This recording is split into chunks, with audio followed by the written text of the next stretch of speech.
Baldur's Gate Siege of Dragonspear is the first game in my series on the history of isometric CRPGs that I didn't particularly enjoy. It's not exactly bad, it's just mediocre in nearly every area, and I find it much more interesting when games excel at something even if the other aspects drag them down. Take Fallout 1 for example. It had a great story hidden under an antiquated UI. At least if you could deal with the UI there was something special to experience. Siege of Dragonspear underwhelms in every important area. Story, characterization, dialogue, combat and quest design. While Siege may look much the same as the Baldur's Gate Enhanced Edition, it has little of the charm nor the awe-inspiring sense of adventure offered in that classic, albeit poorly paced story.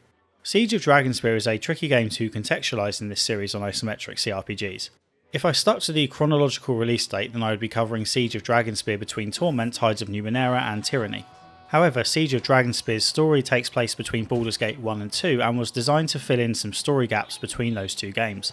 It also uses the same engine and many of the same assets as the original Baldur's Gate.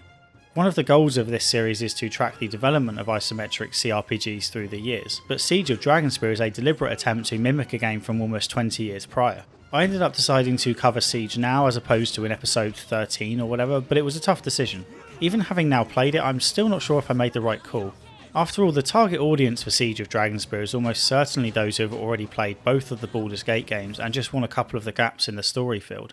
That said, Siege of Dragonspear mainly tells its own story and only links the two main Baldur's Gate games through cameos and a rushed epilogue. As a standalone game, Siege doesn't really work, but then maybe it's not fair to class it as one in the first place. When Beamdog first started work on Siege of Dragonspear back in 2011, at the same time as working on the enhanced editions of the original games, Siege was going to be a 2 to 3 hour expansion that relied entirely on existing assets. While Siege is sold as a separate game, it requires Baldur's Gate to play and Steam lists it as DLC. Conversely, whatever Beamdog initially intended to create, it ended up with a roughly 20-hour campaign with a separate story that links to Baldur's Gate 2 more via casual references and cameo appearances than through the main campaign. None of the marketing materials I've seen refer to Siege of Dragonspear as an expansion, instead referring to it as a new game in the Baldur's Gate series, and you can even buy special collector's editions and deluxe editions. Siege of Dragonspear isn't Beamdog's first piece of original content in the Baldur's Gate series. As I discussed briefly in my video on Baldur's Gate 1, Beamdog inserted a few new characters and quests into the enhanced edition. However, this is its first attempt at creating an entire game, or expansion. Like I said, I'm still not sure. In a blog post on its website, Beamdog discussed the challenges involved in creating a new game that looks old and good at the same time. It did a decent job, at least when comparing Siege to the enhanced edition of Baldur's Gate. The artistic style was the same, while Siege's modern roots are immediately obvious through the huge crowds on screen and the extra voice acting, both of which are welcome. Some ideas were borrowed from an abandoned expansion that was supposed to release after Tales of the Sword Coast. Unfortunately, the more you play, the more it becomes apparent that Siege isn't the product of late 90s BioWare. Beamdog tried to capture the spirit of adventuring offered by Baldur's Gate, but didn't quite manage it. Nowhere is this more apparent than in the dialogue. Baldur's Gate always had jokey dialogue options, but Siege includes them in nearly every conversation. The original gave you a massive world to explore at your leisure. Siege restricts you to a linear path and prohibits backtracking to serve the story. This trade-off might have been worth it if the story didn't end up falling flat. Siege of Dragonspear kicks off almost immediately after the events of Baldur's Gate. You can bring forward your existing character and teammates from Baldur's Gate 1 with the exception of Imoen, who is not playable in Siege. Most annoyingly, Imoen isn't playable because she's training to be a mage, which I assume is something that becomes a bigger deal in the sequel. I spent most of Baldur's Gate 1 training Imoen to dual class into a mage, and now I'm fairly sure I wasted my time with that, although it remains to be seen. You and your party are in a dungeon hunting Korlash, the last of Saravok's generals. This seemed like a really solid way to start. Give the player a big dungeon to explore and a mini-boss of sorts to act as a tutorial or reintroduction to the game for those who haven't played in a while. In the end, the entire section felt like a big misstep. For one thing, it certainly isn't a tutorial or any kind of a soft introduction. There are really tough fights in there, and bearing in mind I imported my level 7 character, I expected it to be a lot easier. The fight against Korlash was probably tougher than the fight against Saravok, which of course feels ridiculous. I finished this prologue not understanding the point of it, and by the time I'd finished the entire game I still didn't understand the point of it. Your party now disbands, and while you can recruit some of them again, you may not be able to do so until much later in the campaign. The story picks up a bit once we're out of the prologue. There's a new threat from the north. A woman called Kayla Argent is marching south to Dragonspear with an army. She lays waste to anyone in her path, leading to lots of refugees fleeing to cities such as Baldur's Gate, which is now fit to burst. One of the cool parts of this expansion is that you can actually see how packed and busy the city is instead of just being told, which would have been necessary in the originals. I initially assumed Kaylar was another Bowl spawn attempting to claim power in much the same way as Saravok did. Thankfully she's more complicated than that, with a solid backstory and half-decent motivation. Instead of being an evil, power-hungry warlord descended from the Lord of Murder, Kaylar has divine heritage, is the daughter of a paladin and is known to her followers as the Shining Lady. She even looks angelic, and between her and my protagonist I suspect most people would assume I'm the bad guy. Her reason for marching south is a desire to resurrect the thousands of people who lost their lives in the terrible Dragonspear wars. Her followers all lost loved ones and would do anything to get them back, even if it means killing more people in the process. I'm certainly not suggesting that it's a flawless plan without any ethical issues, but it's more than you often get. We also see Kaylar writing letters of sympathy and generally being a rounded human being. This decent build up is wasted by the end when she descends to a bunch of boring cliches, but I'll talk about that more later. With the threat of Kaylar moving south, the Flaming Fist readies an army to meet her at Dragonspear for the big battle. As the hero of Baldur's Gate, you're asked to join the fight and leave the city to a large crowd cheering you on your way. There's an early run-in with Kaylar when she blows up the main bridge to Dragonspear and forces you to take the long way round. Proceedings then become incredibly linear as you move from camp to camp, completing a small quest and then moving to a new location. To be clear, I don't have a huge issue with the story being linear, especially if we think of Siege of Dragonspear as an expansion and not a separate game. The bigger problem is the inability to backtrack. Once you move the army onto the next area, you can't go back to the previous one. I understand why the army wouldn't necessarily want to backtrack with you, but I don't see why you and your party can't nip back to complete side quests instead of having them effectively uncompletable for the rest of the game. This restriction on revisiting prior areas goes against some fairly fundamental principles of an RPG. Tales of the Sword Coast, the expansion for Baldur's Gate, prevented you from returning to the mainland, however there at least was the excuse that you were shipwrecked on an island with no way off. In Siege it just feels arbitrary. In the very first area I picked up a couple of side quests that I was in no way ready to deal with and decided to save them for later. Unfortunately that's not an option. It seems like Beamdog knew everything was feeling a bit linear, so once you reach the Coalition camp just outside Dragonspear Castle, Beamdog dumps in more side quests than an Ubisoft developer on high quality speed. A couple of these are decent enough, but there are a fair few that just require you to go and talk to a couple of nearby people in the camp or just give you an item to fetch. Fetch quests are fine, but because Siege has such linear maps there's no opportunity for exploration, which means you'll find nearly every item you need on the main path. I completed most of these without even trying, which was a good job because the journal was of little help when it came to keeping track of your quests. Even the main quest is tricky to follow. The journal nearly always marks the important quest as completed when it's clearly not. Take for example the situation near Borskir Bridge where you're given the vague goal of making it to the other side. Kaylar's Crusaders have set up camp at the entrance, so the obvious option would be to sneak through the camp. You can get access to the camp by helping Kaylar's troops in one of Baal's old temples, which happens to be nearby. So far so good, except once in the camp there's nothing you can do to make it across the bridge.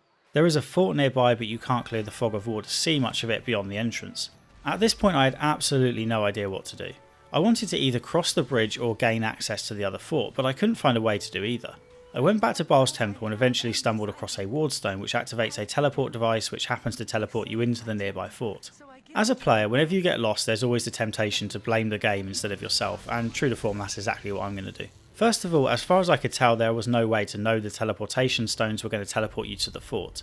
I assumed it was to help you come back here later in the game, almost like a fast travel point or something. Second, getting the wardstone and being able to use the teleportation stones is much harder than helping the Crusaders and gaining access to their camp. Getting into the camp isn't a waste of time, you can sneak around later and gather the materials to sabotage the supplies. However, it feels like the quest objectives are in the wrong order. The wardstone should be much easier to find and getting into the camp should be the optional tricky part. I had similar problems throughout my playthrough. When scoping out the basement level of Dragonspear Castle I managed to pick up and complete an insane amount of side quests while trying to find the main path. The intended exit was nearly always in the absolute last part of the map that I searched. The lack of information in the journal didn't help either. Just before the final battle I was asked whether I'd gathered any information that would help with the assault. Given how long I'd spent trying to find the exit, I was fairly confident I'd explored every inch of the basement and I'd uncovered a possible conspiracy involving Kaylar's right hand man. There was nothing outstanding in my quest log either, however I had to reply that I had no information to help. I guess I hadn't completed the optional quest, but it would have been nice to know that. Side quests didn't update properly either. One quest kept telling me to plant some seeds even after I'd done it. I don't think this kind of thing can be attributed to bugs given that I'm playing Siege a couple of years after release and there was a huge patch just a few months ago. It's probably just an oversight, but it's an annoying one. There were plenty of other head scratching moments where the quest design just felt a bit off. Near the end of the campaign you can meet the essence of a deceased dragon that I won't attempt to pronounce, who blocks your path on the order of his master. He tells you that you can only pass if you deal with his master, so off I go to hunt him down. I can't find the guy anywhere and except I'm going to have to fight my way past the dragon. I walk up and he just lets me past, because while his master expressly told him to walk me off, the master didn't technically say I couldn't go past. I initially thought this was an amusing way for the dragon to get around his master's orders, but then I realised that if you didn't want to fight the dragon you might never find this out. You'd be out there trying to find the master forever when it turns out he's right behind the door. The dragon compliments you for being courageous enough to pass, but I can imagine a lawful good character ignoring this option entirely. I suspect some people will find this quest a genius twist on convention, but it didn't quite sit right with me. Continuing the trend of everything in Siege of Dragonspear feeling a little broken or off compared to Baldur's Gate, we have the dialogue choices. In Baldur's Gate there were good and evil responses, plus a mixture in between. Sometimes there were also joke responses. In Siege there are still good and evil choices, however there is usually only one other alternative, and that is a joke which too often comes across as modern or memey. It's hard to ignore when the writing feels more like something you would see on Twitter than in a fantasy RPG. I was attempting to play chaotic good, but the options are typically so extreme that I either had to play lawful good, chaotic evil, or heavy sarcasm. NPCs are also inconsistent in the way they act towards you. About halfway through the game your character ends up collapsing on Borskir Bridge. When you wake up the symbol of Baal is scorched into the ground around you, which makes everyone in the army somewhat suspicious of you. Some of them outright hate you and won't hesitate to tell you that. It doesn't make much difference though, they insult you 1 second and then carry on with whatever else they have to talk to you about or sell to you. Conversations just feel off the whole way through. There's a big meeting with Kalar to negotiate terms, and yet no matter what you say it doesn't make any difference. Presumably the only reason for this meeting is that so we get to meet the antagonist again, but it's all a bit pointless. Why even give the players the choice if you're going to strip it away from them? It's not all bad by any stretch. I particularly liked how Beamdog dealt with any currency you bring forward from your Baldur's Gate save. I had around 30,000 gold in my account, which I'd have liked to have kept, but to be fair that would make a slight mockery of the economy. Your money is left with the treasurer, who promptly loses it in a bet. He keeps promising to get it back for you even after you've forgiven him, and he eventually dies for his efforts, or at least he did in my playthrough. In covering Siege I of course have to talk about the controversy that popped up upon its release surrounding a trans character called Mizena. I vaguely remember this being a thing, but having not played Baldur's Gate at the time I didn't have any context in which to view the arguments. I thought it was just a bunch of whiny babies complaining about liberals pushing progressive politics into games just by acknowledging the mere existence of trans people. Having now played Baldur's Gate and Siege of Dragonspear, I can now see where the fuss is coming from and can confirm that it is just a bunch of whiny babies complaining about liberals pushing progressive politics into games just by acknowledging the mere existence of trans people. Essentially there's an NPC who hangs around at the camp and you eventually find out she's trans. In my playthrough I didn't discover this until I'd completed a side quest for her and found an amulet, which led her to tell me about her former name and how she chose the new one. However, it appears this extra quest is the result of a recent patch. Before that she would tell you she was trans after you questioned her about her odd name a few times. Let's quickly run through the arguments used to justify the trans misogyny. First of all there's the idea that trans people wouldn't exist in the Forgotten Realms universe for a variety of reasons. Some people seem to genuinely believe that trans people are a hip new liberal trend and thus don't fit into an ancient fantasy world. Let's put to one side the fact that trans people have always existed and deal more generally with their inclusion in a fantasy world. We can even pretend it's those damn SJWs pushing their politics into video games. It doesn't matter. Real world politics have always been a major part of fictional universes, especially fantasy ones. My favourite author, Terry Pratchett, did this all the time with his Discworld series, typically through satire. The Night Watch novels, which are absolutely phenomenal by the way, often address things like racism head on. Even on the most basic level, fantasy worlds often confront racism through their treatment of other races like elves and dwarves. I don't know how people miss this, it's not subtle. Others point out that there wouldn't be trans people in the Forgotten Realms world because you can change your sex in Baldur's Gate. The first game has a cursed belt that changes your sex, however I see no reason to believe these are common items. Some mages can perform the appropriate spells, but they don't work for free the last time I checked. This places undue focus on someone's genitals and is the equivalent of only accepting trans people after they've undergone sex reassignment surgery.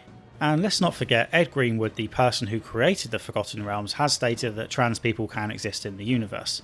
Other excuses focus on how Mizena is forced on the player and that there's no need for her to be trans outside of a liberal conspiracy.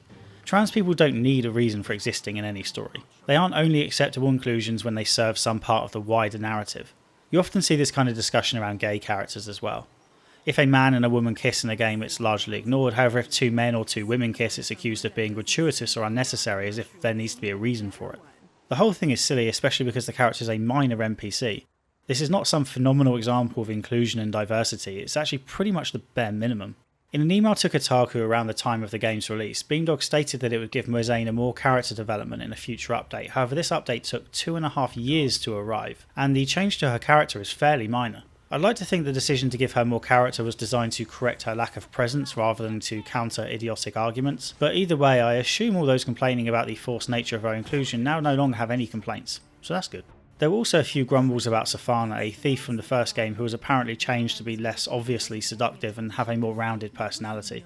I can't comment about how she was in the original, but she's probably my favourite character in Siege, with off-the-cuff remarks completely fitting her rogue-type character. Besides, it seems a bit churlish to complain about Safana when you have Volkiln, a new character who hits on every woman he sees, including you and your companions. I never did reunite my team from Baldur's Gate 1. Jaheira and Kali don't come as a team this time round, although they are still married and even have their own marriage-related side quests available. I never found Ajantis, and Nira didn't pop up until about halfway through the game. It seems a bit odd that a character created by Beamdog would play such a small role in Beamdog's own game. Imoen wasn't available at all and was replaced by Safana. Fortunately, these changes meant I had room for Dynahir and Minsk this time around. Meeting up with your former teammates is a little odd. I imported my character from Baldur's Gate 1, but that didn't bring with it any information about who I had met on my travels. Therefore, whenever you have your first meeting with a companion in Siege, you are prompted to reply in a way that makes it clear whether you already know them. It's a touch awkward. Speaking of awkward, the combat is all over the place as well. I'm still a D&D novice, obviously, but as far as I can tell, everything in terms of the mechanics and dice rolls are the same as they were in Baldur's Gate. This series I'm doing isn't really about delving deep into the mechanics of each game anyway. My intention is to learn something new from each game I play, but I've made an exception for Siege of Dragonspear since it makes no concerted effort to teach you anything. Again, that makes sense if you consider it to be an expansion and not a separate game, and I don't take any issue with it. What does bug me is how inconsistent the whole thing is despite having such a solid base to work from. Most obviously, there are a ridiculous amount of difficulty spikes from the opening prologue through to the end. I'm not just talking about a couple of spikes on an otherwise smooth curve. If I were to draw a chart, it would resemble a Lara Croft death scene. I kept getting lulled into a false sense of security, and then suddenly incredibly hard fights would come out of nowhere and I had to save scum to get through them. For example, in the opening chapter I was cruising around without too many problems and then suddenly came on a group that kicked my ass time and time again. I planned to come back later but soon discovered that wasn't an option due to the aforementioned lack of backtracking. This couldn't have been an issue of player level because I started as a level 7 fighter, which isn't far off the maximum you could possibly start as. You can't grind for levels because you can't come back to this area later. Obviously it could be an issue with my own skill, but that should be accounted for by playing on normal difficulty. As for party composition, well, at this stage I didn't have much choice. It wasn't the particular enemies as they were all perfectly beatable, they just appeared in such large numbers that I couldn't handle them. This was a constant problem throughout my 20 hours with Siege of Dragonspear. Every map I visited had fights that were practically insurmountable. I was able to complete the side quests without engaging in the hardest encounters, so I guess these fights just hid valuable loot. However, if that's the case, I have to wonder who this is for. If you can win these fights, then you likely don't need what is back there anyway. This leads to another bugbear, which is the amount of random fights that were tougher than all the major bosses, including the final one, which was relatively speaking not all that challenging. I ended up playing the second half of Siege on easy. Partly because of the constant difficulty spikes, but also just because there was so much combat. It's constant. On every section of every map you have to fight.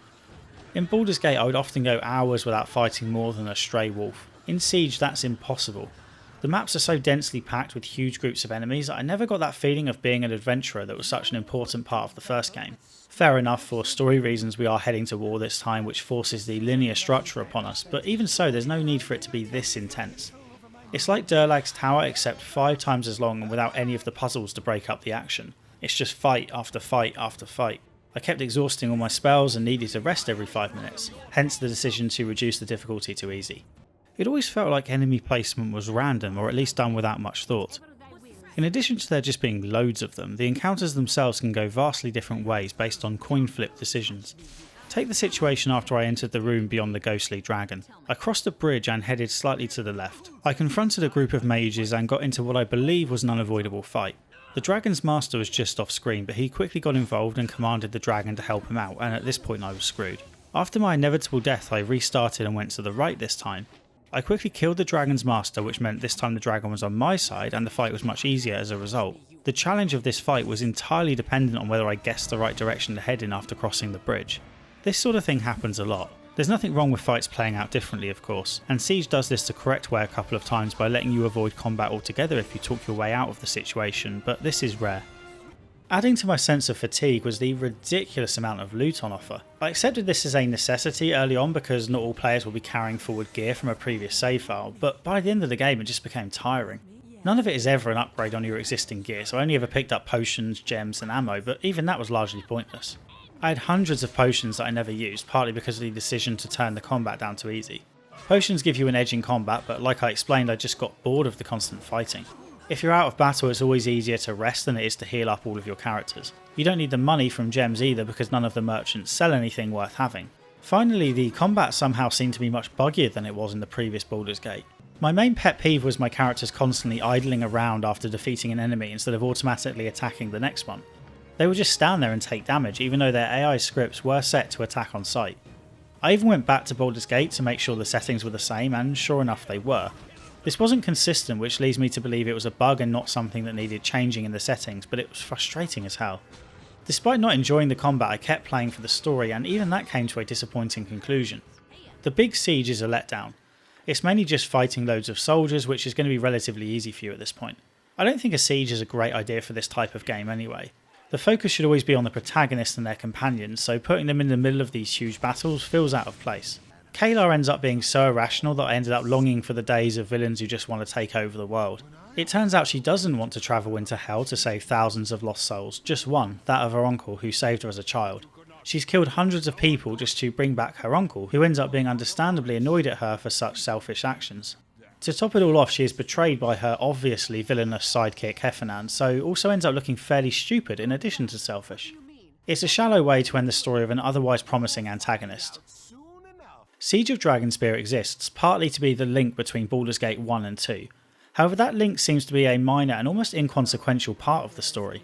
I risk making myself look even stupider than usual because I haven't played the sequel yet, but I don't think Kalar plays any part in it, and the events at Dragonspear are largely irrelevant. Only the epilogue seems to be of any tangible significance. After the battle, you have a dream where you once again see the Hooded Man, a figure who pops up constantly on your travels and in your dreams. He tricks you into killing Ski, a recurring NPC, and you're caught red-handed. You're promptly put on trial and have a chance to make your case by recounting decisions you made during the course of the campaign. It doesn't seem to matter much because you're promptly thrown in prison and then freed again just as quickly. You meet up with Imoen and the rest of your companions who now doubt your innocence despite all the time they've spent with you, and you go on the run. You're then captured again, but this time by a mysterious group from the shadows. Presumably this is where the sequel picks up. I can definitely see why the gap between Baldur's Gate 1 and 2 would raise some eyebrows if this is the case, but Siege seems to have forgotten to deal with it until right at the end. They could have created a comic or a couple of short animations to convey the same thing just as well. There doesn't seem to be any need to play a 20-hour campaign for this tiny epilogue. I assume Imoen training to become a mage is a big deal, or at least I hope it is, because otherwise there was no good reason for her not being available as a companion in this game. The mysterious Hooded Man is almost certainly important. His goal seems to be to tempt you over to the dark side, with lots of talk about embracing destiny and all that. With the exception of this character foreshadowing, the link between the two stories is a ridiculously rushed scene where you are tricked into killing an innocent person, captured, put on trial, sent to prison, broken out of prison, reunited with your friends, and then captured again. Given that so little time is spent on events connecting Baldur's Gate 1 and 2, I have to wonder whether Siege of Dragonspear is necessary, and even if it is, I don't think it needed to be this long. The 20-hour campaign means it sits awkwardly between a full game and an expansion, when it might have been better as a short piece of DLC, which ironically is what Beamdog set out to do initially. Obviously I'll find out soon just how important Siege of Dragonspear is for a coherent story. So yeah, as you can probably tell, I do not recommend playing Siege of Dragonspear. I'm open to having my mind changed if it turns out that Baldur's Gate 2 is a lot better for this experience, but I doubt it. As I said at the start, this is a bit of a filler episode in my History of Isometric CRPG series. The next full episode is Planescape Torment, and I'm going to do everything I can to get that out this month. That should be a much more in-depth episode in line with the previous one. After that it will be Mass Effect 2. Make sure to subscribe and hit the notification icon if you want to see them. It'd be great if you could contribute $1 on Patreon if you enjoy the content. This will also get you into the credits that you can see on screen now. In the meantime, you can catch me on Twitter, Twitch and my Discord if you have any questions. Thanks for watching, and I hope to see you all again for the next episode. Cheers.